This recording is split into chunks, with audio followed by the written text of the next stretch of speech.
This is University of Accountancy, the world of e-learning. Introduction to Accounting, Income Statement.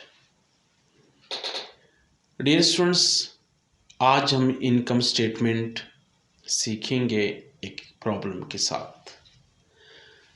Problem आपके सामने है, आप इस प्रॉब्लम को नोट करें या स्क्रीनशॉट ले लें। इस प्रॉब्लम में रिक्वायर है कि प्रिपेयर इनकम स्टेटमेंट। अब इनकम स्टेटमेंट के हवाले से हमें क्या डेटा दिया गया आप देख सकते हैं। वी आर गिवन इन्वेंट्रीज, इसी तरह से material charge to production 65,000, direct labour cost 28,000, total factory cost is 165,800. Sale figure is missing. The company charged 40% gross profit. Other expenses are as selling and distribution expenses 12%. Administrative expenses 7% हैं और financial expense 15,000 है for the year. Require है कि income statement बनाएं। Student, सबसे पहले हम देखते हैं कि गिवन इन्फॉर्मेशन की बुनियाद पे हम इनकम स्टेटमेंट किस तरह से बना सकेंगे। सबसे पहले सेल्स आप जानते हैं, लेकिन this figure is not given. Cost of sales ये हम कैलकुलेट करेंगे। ग्रॉस प्रॉफिट इज 40%, ये भी कैलकुलेट होगा सेल्स के बेस पे। आफ्टर दैट हम ऑपरेटिंग एक्सपेंसेस लेस करेंगे। सेलिंग एंड डिस्ट्रीब्यूशन एक्सपेंसेस ये 12% मीन 12% ऑफ सेल्स। इसी तरह से एडमिनिस्ट्रेटिव एक्सपेंस 7% ऑफ सेल्स और फाइनेंशियल एक्सपेंसेस 15,000।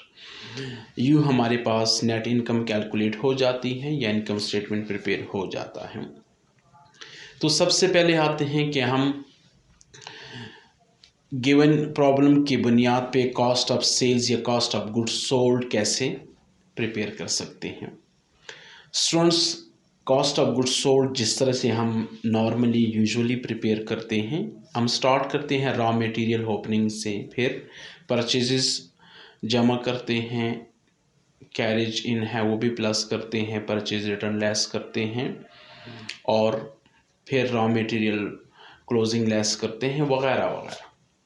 लेकिन चूंकि इस प्रॉब्लम में हमने cost of goods sold statement actually prepare नहीं करना, बल्कि हमारा मकसद है इनकम स्टेटमेंट, और इनकम स्टेटमेंट में हमें एक फिगर चाहिए जो कि कॉस्ट ऑफ सेल या कॉस्ट ऑफ गुड्स सोल्ड है। तो वो हम total factory cost which is also called total manufacturing cost, इससे भी हासिल कर सकते हैं। तो इसलिए मैं cost of goods sold statement total manufacturing cost से स्टार्ट करता हूँ। इनमें लेबर, एफओएच और मटेरियल कॉस्ट जो कि इसी में शामिल है इग्नोर कर देता हूँ। 165,800 हमारे पास टोटल मैन्युफैक्चरिंग कॉस्ट है। इसी तरह से मैं इसके साथ ऐड करूँगा work in process opening 32,000 work in process opening add करने के बाद हमारे पास total cost charge to production आ जाती है। इसमें से हम लेस करते होते हैं वर्क इन प्रोसेस क्लोजिंग जो कि 26,000 है। 26,000 work in process closing minus किया तो हमारे पास cost of goods sold cost of goods produce आ जाती है। कॉस्ट ऑफ गुड्स प्रोड्यूस या cost of goods manufactured calculate करने के बाद अब हमने गिवन इन्फॉर्मेशन में सिर्फ और सिर्फ फिनिश गुड्स इन्वेंट्री को डील करना है। फिनिश गुड्स इन्वेंट्री में सबसे पहले हमारे पास ओपनिंग इन्वेंट्री है 22,500, ये हम ऐड करेंगे तो यूँ हमारे पास total finish goods available for sale आ जाएगी। यानी कॉस्ट ऑफ गुड्स प्रोड्यूस के साथ हमने फिनिश गुड्स ओपनिंग ऐड किया तो हमारे पास finish goods available for sale. Now what is cost of actual goods sold, जो हमारी एक्चुअल गुड्स सोल्ड हुई है उनकी कॉस्ट क्या है।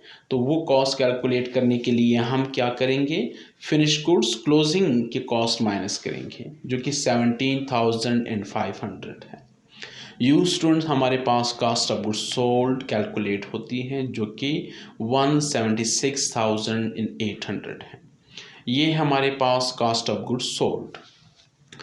अब आते हैं इनकम स्टेटमेंट की तरफ। इनकम स्टेटमेंट प्रिपेयर करते हैं। तो इनकम स्टेटमेंट जैसे आप जानते हैं कि हम स्टार्ट करते हैं सेल्स से, लेकिन सेल्स का फिगर चूंकि हमें गिवन नहीं है तो हम इसको स्कैप करते हैं, हम आगे चलते हैं। सेल में से हम cost of goods sold less करते होते हैं, तो वो जो अभी हमने cost of goods sold calculate किया, cost of goods sold statement में 176,800 वो माइनस करेंगे। ये माइनस करने के बाद हमारे पास ग्रॉस प्रॉफिट कैलकुलेट होता है, जो कि अभी इस सूरत में नहीं हो सकता। वजह यह है कि हमारे पास सेल्स नहीं है। तो स्टूडेंट्स, जैसे मैंने हाईलाइट किया, ग्रॉस प्रॉफिट कंपनी जो चार्ज करता है वो 40% या 40% है। यहाँ पे एक चीज़ जहन में रखिएगा कि sale is always equal to CGS यानी cost of goods sold plus gross profit. ये सेल CGS और ग्रॉस प्रॉफिट के बराबर होता है। Now if gross profit is 40% then CGS automatically 60%। क्यों? सेल का फिगर हमारे पास 100 है, तो ग्रॉस प्रॉफिट अगर 40% है तो CGS ऑटोमेटिकली 60% हो जाएगा। अच्छा, अगर अब CGS 60% है तो ग्रॉस प्रॉफिट 40% है। बहरहाल इस सूरत में हमारे पास CGS 60% है। अच्छा, जब CGS 60% है तो स्टूडेंट्स हम सेल्स आसानी से कैलकुलेट कर सकते हैं। किस तरह से? देखें, कॉस्ट ऑफ गुड्स सोल्ड 176,800, ये दरअसल 60% रिप्रेजेंट कर रहे सेल्स को। तो सेल्स क्या होगी या सेल्स का फिगर क्या होगा? हमने इस तरह किया कि 176,800 को 100% बना दिया। 100% बनाने के लिए इसे हमें क्या करना पड़ेगा? हम इसको अपनी ही रेशो से डिवाइड करेंगे, या फिर 60 से डिवाइड करें और 100 से मल्टीप्लाई करें, तो आपके पास सेल्स का फिगर आ जाएगा। तो सेल्स का फिगर है यूं 294,667। उम्मीद है कि ये बात समझ आई होगी। Now when sale is calculated, this is now possible to calculate gross profit as well। अब हम ग्रॉस प्रॉफिट को आसानी से कैलकुलेट कर सकेंगे। क्यों? सेल 294,667 में से 176,800 कॉस्ट ऑफ सेल माइनस करने के बाद हमारे पास ग्रॉस प्रॉफिट कैलकुलेट हो जाता है। स्टूडेंट्स, ये एक ट्रिकी सा सवाल है और एक टेक्निकल पहलू है इसके अंदर, तो यूँ हमने इसको समझ लिया।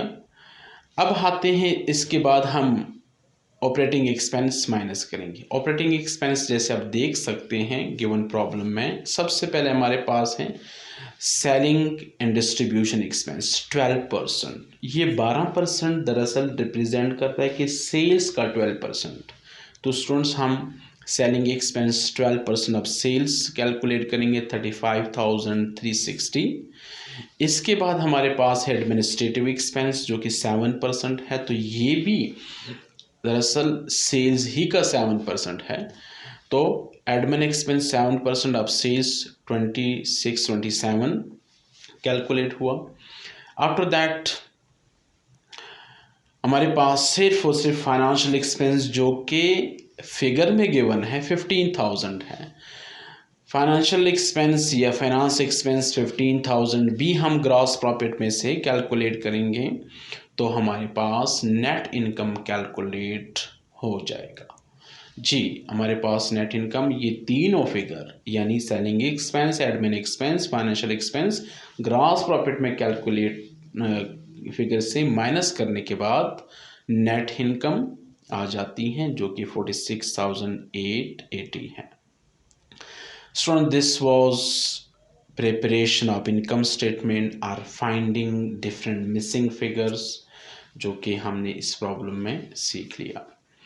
इंशाल्लाह in next module we will learn about income statement of services business. इसी तरह से हम बैलेंस शीट को सीखेंगे और एग्जामिनेशन से रेलेवेंट क्वेश्चंस डिस्कस करेंगे। कुछ आपको असाइनमेंट की शक्ल में देंगे ताकि आप खुद उनकी प्रैक्टिस कर सकें। तो तब तक यूनिवर्सिटी ऑफ अकाउंटेंसी के वर्चुअल कैंपस को देखते रहिएगा। हमारे चैनल को सब्सक्राइब करें, शेयर करें और कमेंट्स करें अगर कोई प्रॉब्लम है।